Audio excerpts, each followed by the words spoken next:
Seorang petani pernah mencoba dari bahan ini dan hasilnya itu sangat luar biasa untuk merangsang pembungaan dan pembuahan. Dan petani tersebut berpikir kenapa tidak dari dulu menggunakan cairan ini sehingga tanamannya akan panen berkali lipat karena hasilnya itu maksimal, dan ditambahkan memakai bahan ini. Bahan ini hasilnya itu sangat luar biasa untuk tanaman padi sahabat ya, karena kandungannya yang kalium tinggi sahabat. Ntar saya akan kasih tahu cara meraciknya ya.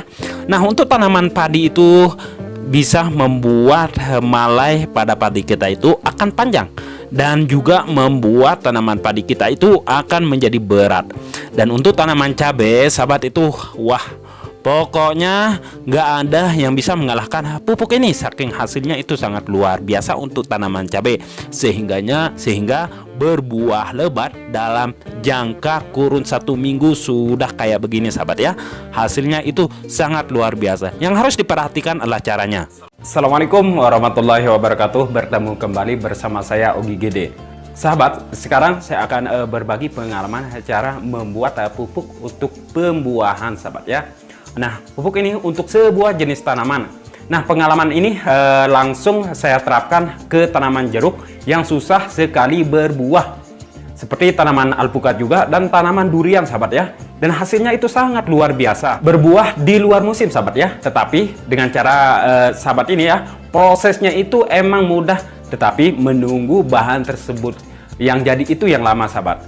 Nah sahabat, secara alami setiap tanaman memiliki fase berbunga dan berbuah yang berbeda. Namun untuk merangsang bunga dan buah pada tanaman, kita itu bisa memberikan pupuk organika cair atau POC yang bisa membuat tanaman tersebut berbuah lebat. Nah, pupuk ini mampu mempercepat pertumbuhan dan produktivitas tanaman sahabat ya. Namun tidak semua pupuk cair tersebut bisa digunakan untuk merangsang bunga dan buah atau pupuk buah, melainkan ada rahasianya sahabat ya, atau unsur haranya itu harus besar atau tinggi seperti fosfat dan juga kaliumnya, sehingga bisa berbuah banyak setelah kita spray pupuk tersebut. Nah oke sahabat, agar hasilnya lebih maksimal sahabat ya, yang harus diperhatikan cara pembuatannya biar hasilnya lebih maksimal. Pertama-tama adalah di sini kita memakai satu bahan dulu, yaitu garagaji ya, bekas garagaji kayu yang keras sahabat ya. Nah, bahan yang kedua di sini yaitu serabut kelapa sahabat ya. Nah, serabut kelapa ini juga mampu merangsang pembungaan dan pembuahan, sehingga terjadilah bunga dan anti rontok. Nah, di sini kita akan membuat pupuk KCL sahabat ya. Nah, untuk alat yang kita gunakan sahabat ya, pertama yaitu wadah yang berukuran 10 liter dulu. Ini tujuannya untuk merendam dari serabut kelapa. Nah, serabut kelapa bersama, nah kita taruh aja ini ya, garagaji ini, bekas garagaji yang kayunya itu keras, yaitu kayu mahoni yang saya gunakan di sini. Kalau sahabat nggak ada kayu, bisa menggunakan serabut kelapa juga atau dua ini, tapi di sini saya memakai dua bahan ini sudah cukup. Nah, udah kita masukin. Setelah itu baru kita masukin dari serabut kelapanya sahabat ya. Nah, antara dua bahan ini tinggi angka unsur hara kaliumnya. Nah, ini. Oke, setelah kita masukin kedua bahan ini sahabat ya, baru kita masukin air panas. Tujuannya kita menyiram memakai air panas dari kedua bahan ini, yaitu sekam garagaji bersama serabut kelapa ini adalah untuk membunuh bakteri jahat dan membunuh patogen jahat, dan juga membunuh ada hama-hama yang kita tidak ketahui. Nah, bisa kita memakai air panas ini. Nah, setelah ini baru kita siapkan wadah. Nah, di sini kita siapkan wadah karung yang kecil seperti ini ya. Nah, ini untuk kita masukin dari kedua bahan tersebut, yaitu serabut kelapa bersama sekam kayu tersebut yang sudah direndam memakai air panas. Nah, ini yang pertama, dan nah ini udah jadi ya. Nah, sekarang kita akan memasukin sekamnya yang kedua kali sahabat, karena tadi tidak cukup untuk perendaman memakai air panas. Nah, ini kita masukin aja semuanya sahabat ya. Nah, ntar untuk tujuan dari perendaman air panas itu seperti yang saya sebutkan, lalu kita masukkan ke karung ini. Ini tujuannya untuk merendam ke wadah yang berukuran 20 liter air tersebut, yaitu tong besar itu sahabat ya. Nah, tidak cukup dengan memakai bahan ini, kita akan tambahkan 3 bahan lagi, yaitu garam krosok. garam krosok yang kita gunakan untuk ukuran 20 liter air tersebut entar adalah 10 sendok saja sahabat ya. Kalau kita kilokan itu berukuran 250 gram garam krosok. Oke, saya akan ambil di sini dari garam krosok ini. Garam krosok ini tinggi angka NaCl-nya ya, sehingga mampu merangsang pembungaan dan pembuahan pada tanaman kita. Nah, ini udah 10 sendok, kurang lebih 250 gram.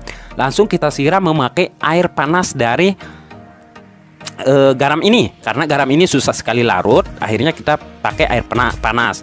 Walaupun susah larut sahabat, nggak apa-apa, ada sisanya, ntar langsung kita taruhin aja ke bahan-bahan tersebut. Nah, ini udah jadi ya. Oke, kalau udah jadi seperti ini, langsung kita siapkan bahan yang keempat lagi. Nah, ini dia. Ini adalah ragi sahabat ya. Ragi ini adalah tujuannya ntar untuk menekan dari zat tanin yang ada pada sekam kayu tersebut bersama bersama ini sahabat ya, bersama serabut kelapa tersebut. Di sini kita memakai 2 biji aja. Nah, setelah ini baru kita siram ya, kita remas-remas dari ragi tersebut, lalu kita masukin air. Nah, setelah kita masukin air seperti ini, baru kita aduk-aduk sampai merata sahabat ya. Nah, ini udah jadi. Oke, kita lanjut ke video awal. Nah, di sini teorinya sahabat dari dari sekam tadi bersama serabut kelapa itu kita taruh seperti ini sahabat. Lalu kita siapkan satu benda. Nah, ini adalah batu. Batu ini kita taruh di atas karung ini sahabat, seperti ini. Tujuannya ketika kita masukin air antaranya tidak mengapung. Nah, itu. Langsung kita masukin air aja sahabat, seperti ini. Nah, sesudah kita masukin air sampai benar-benar penuh atau berukuran dari 20 liter sahabat ya, seperti ini, baru kita masukin garam tersebut. Nah, ini garam ini ya, kita aduk-aduk dulu sebelum kita masukkan. Nah, langsung kita masukin aja seperti ini. Oke. Nah, oke, setelah ini sahabat, baru kita masukin dari ragi tersebut. Nah, ini dia. Kita masukin aja semuanya ya. Nah, sesudah itu baru kita aduk-aduk lagi. Kita aduk-aduk seperti ini sampai benar-benar merata.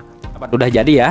Nah, untuk bahan tersebut saya akan ulang lagi ya. Untuk serabut kelapa itu kita gunakan 1/2 kilo untuk ukuran 20 liter sahabat ya.